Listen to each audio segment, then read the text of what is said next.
Kariz qaynonamni ishga, bolamni esa bog'chaga jo'natvorib, itvachcham bilan maza qilib soat 1gacha uxladik. Odamdan tarqagan qachon turib, menga ovqat berarkin deb kutib o'tirishini qaranglar. Ozgina uxlab olay deb yotgandim, o'sha sovuqni bog'chadan olib keladigan vaqtim bo'lib qopti. Chiqishimga yo itvachcham ovqat yeydigan joyida meni kutib o'tirgan ekan, shunga ikkita jvachkasini og'ziga solib qo'ydim.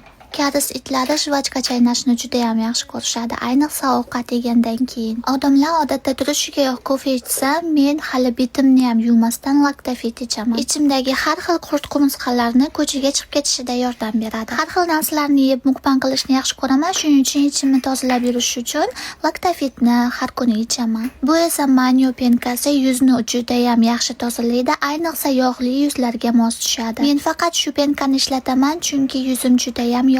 Internetdan zakaz qilib olish kerak, o'zi qolmabdi ham.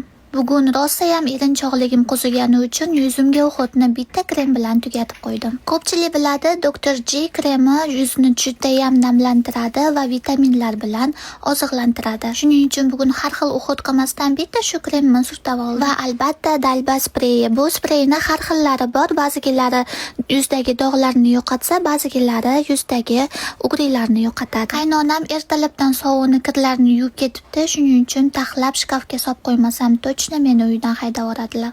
Aytgancha bugun qaynonam bilan 6 kishilik ramyonni mukbang qilamiz. Videosini profilimda ko'rishingiz mumkin.